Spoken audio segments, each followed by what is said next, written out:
മാർത്തോമൻ നന്മയാലൊന്നു തുടങ്ങുന്നു, നന്നായി വരണമേ ഇന്ന്. ഉത്തമനായ മിശിഹാ തിരുവുള്ളം ഉണ്മയെഴുന്നൾക വേണം.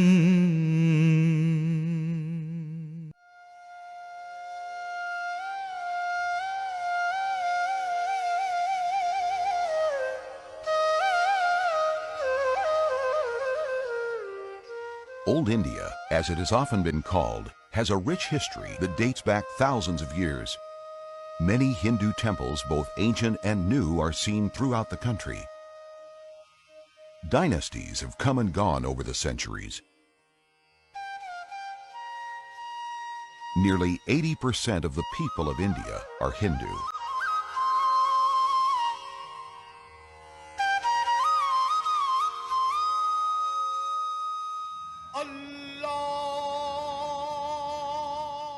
Islam has a growing presence in India, with around 14.2% of the population being Muslim.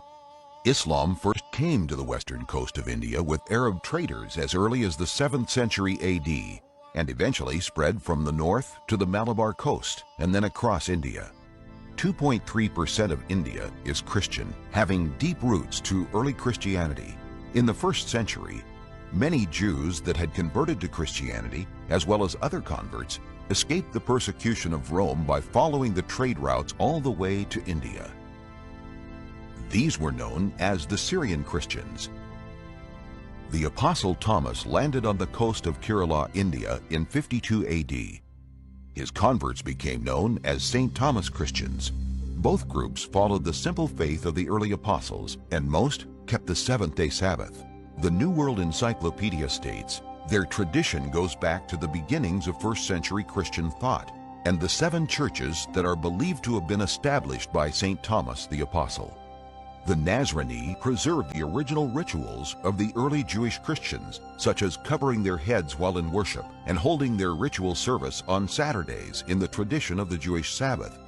These early Christian Jews believed in Jesus as the Christ, but followed Jewish traditions and called themselves Nazareans or Nazrani, meaning Jews who followed the Nazarene Messiah.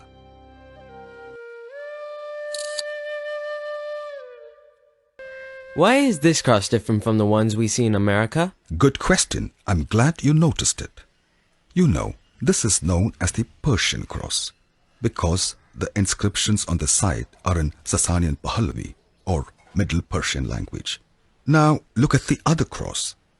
It has the same Persian inscription on the sides and an inscription in the Syriac language at the bottom. These are replicas of the Persian cross at Chennai in Tamil Nadu. That was made sometime in the 7th century AD. It is believed that St. Thomas, one of the 12 apostles of Jesus, arrived in Kerala in 52 AD at the ancient port city of Musiris. The city is presently known as Parur Pattanam. The apostle established 7 Christian communities in various parts of the region. After about 20 years of intense missionary work, the apostle died a martyr. This happened at Chennai in the neighboring state of Tamil Nadu.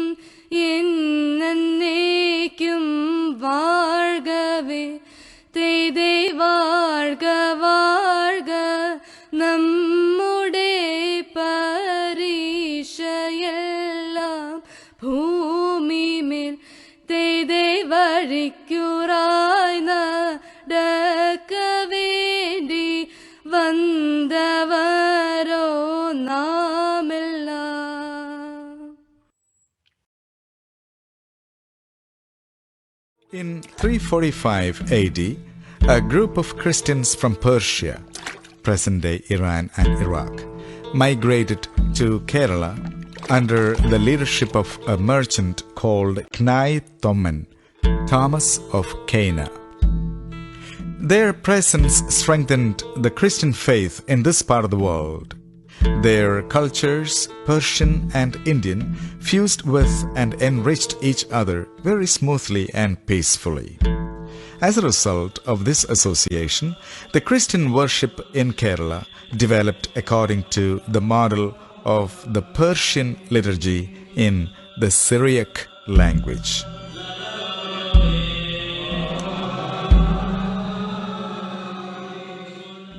The Hindu and Christian communities cooperated with each other in many aspects of day-to-day life. Even the architecture of many of the churches resembled that of the Hindu temples. In the traditional caste hierarchy, the Christians enjoyed upper status. They were accorded 72 privileges similar to those of the aristocratic classes. Although there were extensive sharing of socio-cultural life, the Christians maintained the core of their Christian life, their liturgy, in Syriac, a form of Aramaic, the language that Jesus and his disciples spoke. All these together gave a unique identity to the Indian Christians. Somewhere along the line, definitely before the 16th century, Christians in India coined a phrase to express their unique identity within the multi-religious and cultural context of South India. Mar Thomada Margavum Vazhipadum. Margavum Vazhipadum. This saying may be roughly translated as the way and the lineage of Saint Thomas. Interestingly, the phrase consists of words from three completely different linguistic backgrounds.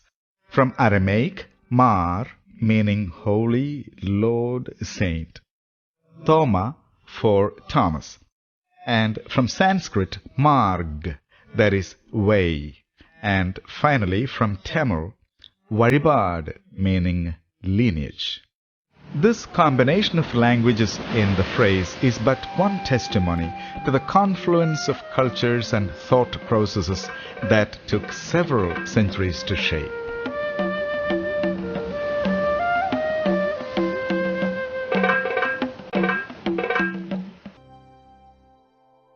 On July 8, 1497, Vasco da Gama, a Portuguese explorer, was commissioned by King Manuel I to lead a fleet of 4 ships with a crew of 170 men from Lisbon, Portugal to India on a conquest for Portugal and the Catholic Church. The Hindus in Calicut initially welcomed the arrival of da Gama and his sailors, but tensions quickly flared up after da Gama offered their ruler a collection of relatively cheap goods as arrival gifts. They also fell victim to the wiles of wealthy Arabian merchants who influenced some of the local Muslims to attack these Portuguese explorers. Da Gama returned to Portugal, vowing revenge and to return to save India from these pagans for the Pope. A few years later, in February 1502, Vasco da Gama was in charge of another Indian expedition, but this time with an armada. On his ships, he took with him military troops and Roman Catholic priests who would serve as spiritual and tactical advisors. As the armada approached the shores of India, it encountered a ship heavily laden with Muslim pilgrims returning from Mecca. Da Gama ordered an attack and watched while these ships went up in flames. Thus, he announced his return to India.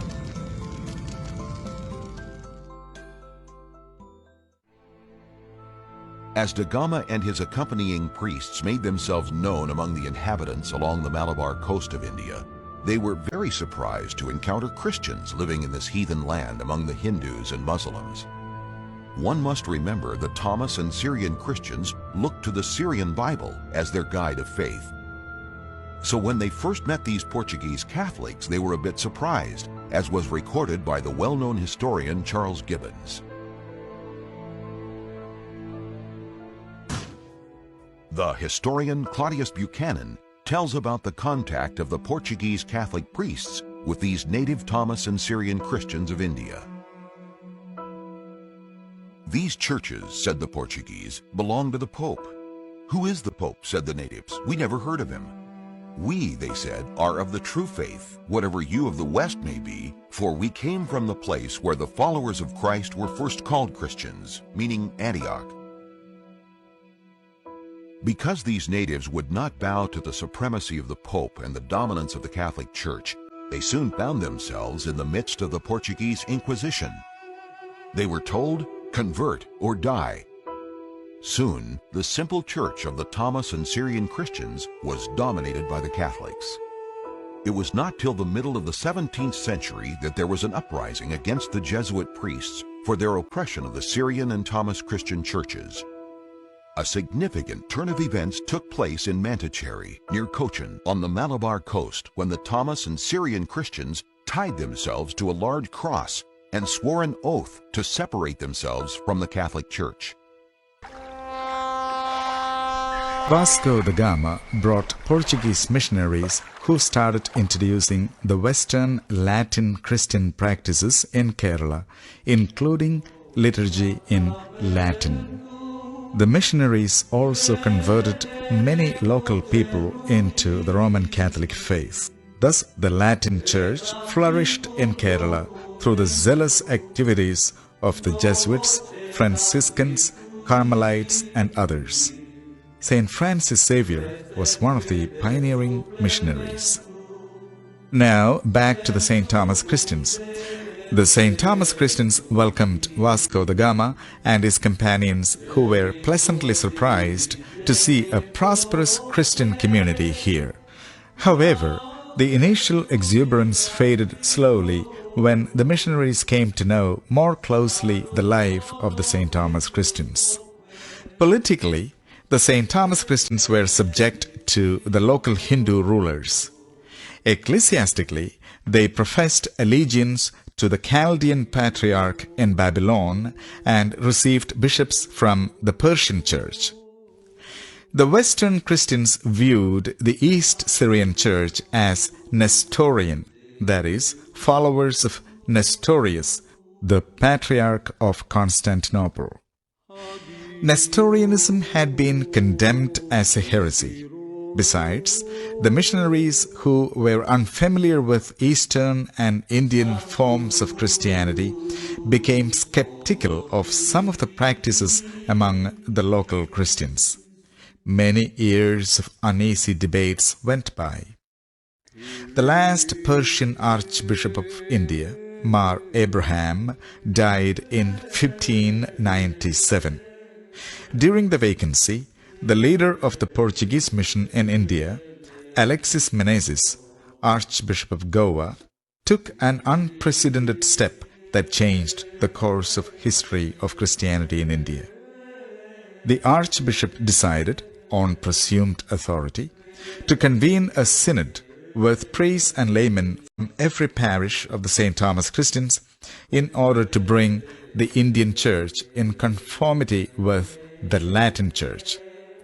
The synod was held at Udayamperur, Diamper as they called it, in central Kerala in June 1599.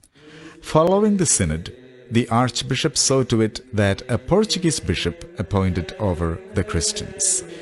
However, many St. Thomas Christians revolted against this move.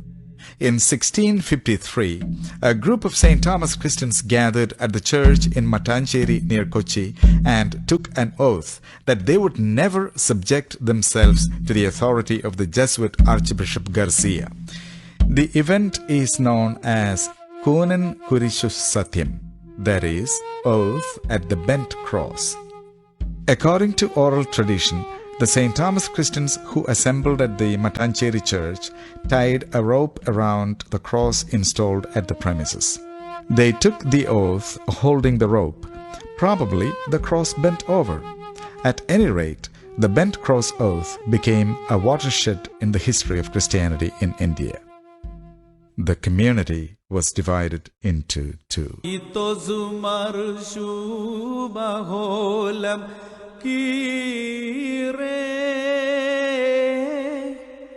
बसली बसली बे में Abudu Khare Kubasali Basali Bemen. At the request of a group of St. Thomas Christians who revolted against the Portuguese, the Patriarch of Antioch sent Mar Gregorios, the Bishop of Jerusalem, to Kerala. Neither the Patriarch nor Bishop Gregorios was in communion with Rome. The visit of Bishop Gregorios in 1665 became the first step in the history of the relationship between Indian Christians and the Syrian Orthodox Church. This connection also led to the introduction of the Antiochian liturgy in Kerala.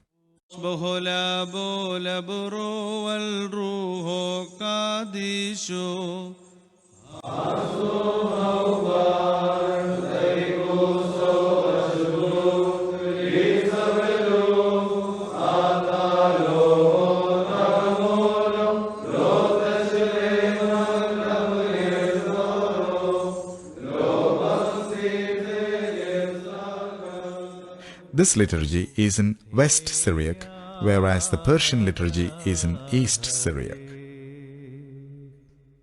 Mekil ya bel shubahu halil hazinud kalil lekubakalile rusife bushubaho Mekil ya bel shubahu halil hazinud kalil lekubakalile rasife bushubaho. In 1814, the Church Missionary Society, an auxiliary society of the Church of England, became active in Chennai. The society sent missionaries to Kerala, where they came into contact with the leaders of the Syrian Orthodox group. Initially, the relationship between the Church Missionary Society and the ancient Orthodox Church in India was very good. They came with what they called the mission of help, and they promoted education.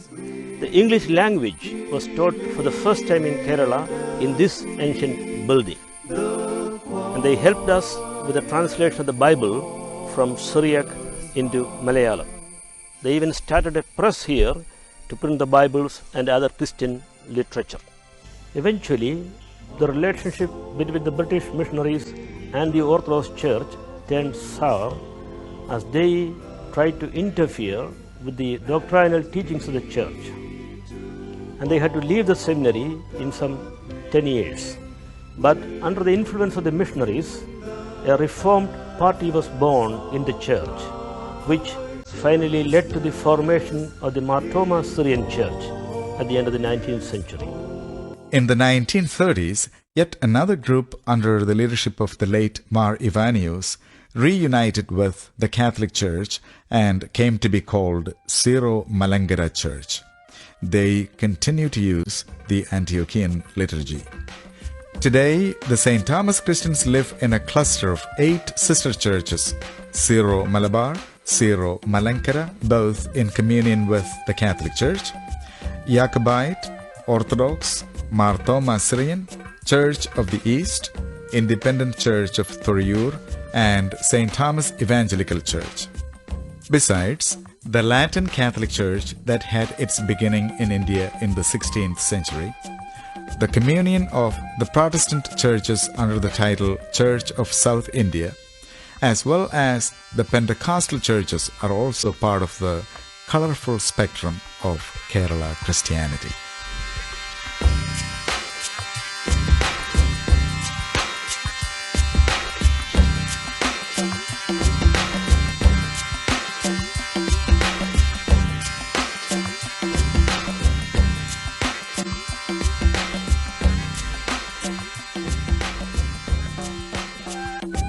In India, there are over 25 million Christians, about 2.5% of the total population. Kerala is home for over 6 million Christians, that is, more than 19% of the total population of the state.